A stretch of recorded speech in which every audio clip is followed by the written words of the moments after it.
Magandang umaga mga kahuan. Narito na ang Pag-asa Weather Update today. Magandang umaga po sa ating lahat. Update po muna tayo dito sa binabantayan nating bagyong si Verbena mula sa nilabas nating Tropical Cyclone Bulletin kaninang 5 a.m. Ito pong si Bagyong Verbena ay muling naglandfall kaninang 2:40 a.m. dito sa may Talisay, Cebu.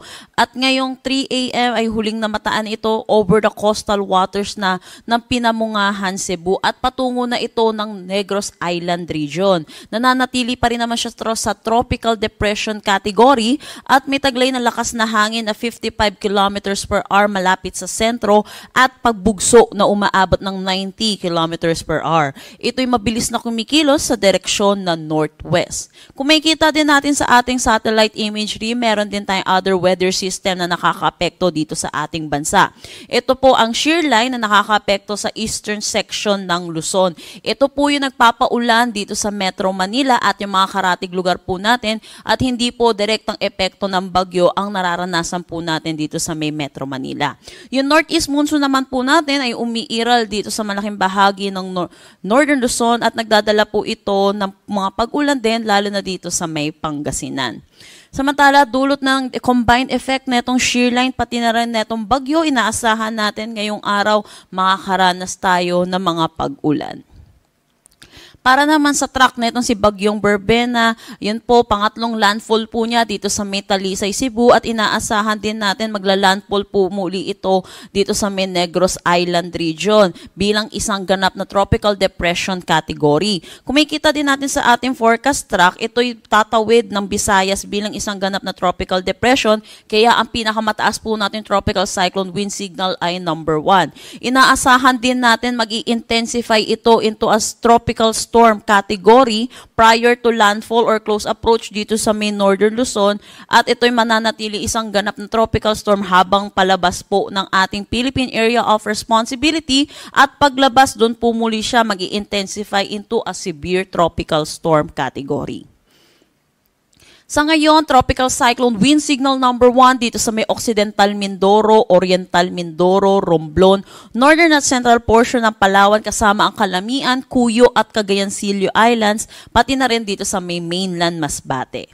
Signal number 1 din dito sa Antique, Aklan, Capiz, Iloilo, Guimaras, Negros Occidental, Negros Oriental, Siquijor, Cebu, Bohol, Samar, Eastern Samar, Biliran, Leyte at Southern Leyte. Para naman dito sa Mindanao, inaasahan din natin yung malalakas na bugso ng hangin, dulot po nitong si Bagyong Verbena at Tropical Cyclone Wind Signal number 1 dito sa Dinagat Island, Surigao del Norte, northern portion ng Surigao del Sur, Agusan del Norte, northeastern portion ng Agusan del Sur, Camiguin, Misamis Oriental, northern portion ng Misamis Occidental at northern portion ng Zamboanga del Norte.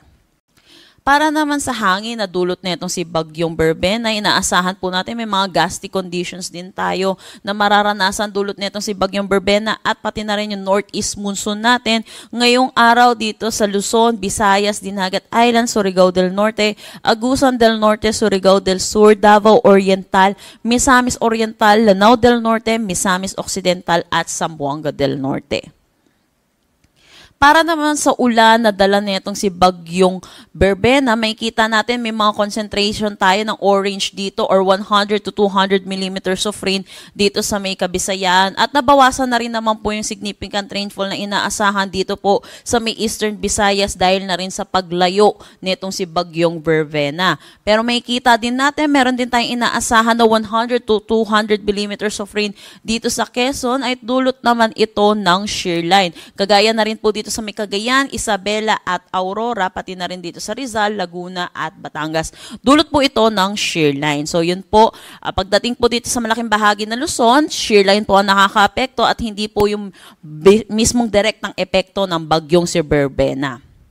Para naman bukas, inaasahan natin yun po nababawasan yung significant rainfall dito sa Kabisayaan dulot ng paglayo netong bagyong si Verbena. At inaasahan po natin posible pa rin ang 100 to 200 millimeters of rain sa may Palawan, Occidental Mindoro at Oriental Mindoro. Ito po yung habang patawid po si bagyong Verbena. At dito, makikita natin lalakas po yung rainfall na dulot netong shear line. Inaasahan po natin ang 100 to 200 millimeters of rain dito sa may Cagayan, Cagayan, Apayao, Isabela at Aurora. At makikita din natin yung Metro Manila at yung karatig lugar po natin ay makakaranas din po ng 50 to 100 millimeters of rain bukas. So yung mga kababayan po natin, lalo na po sa mga low-lying areas, posible po ang mga pagbaha at mga pagguho ng lupa.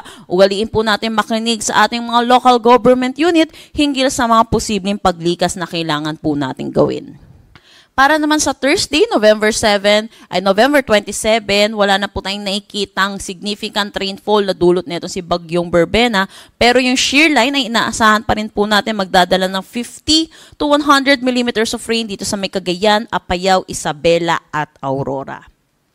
Sa ngayon, meron din tayong nakataas na gale warning. Inaasahan po yung 2.8 to 5.0 meters po na mga taas ng alon dito po sa may Batanes, Cagayan, kasama na ang Babuyan Islands, Ilocos Norte, Ilocos Sur, La Union at Pangasinan. Pinapaalalahanan po natin, mga kababayan po natin mangingisda at may mga sasakyan malit pandagat, delikado po pumalaot dito po sa mga nasabi po nating coastal waters. At ngayon po, kahit wala po tayong gale warning na nakataas dito po sa bahagi po na Visayas kung saan dumaan po or dadaan itong si Bagyong Berbena, para po sa mga kababayan po natin, iwasan na lang din po tayo muna pumalaot dahil inaasahan din po natin ang malalakas na bugso ng hangin.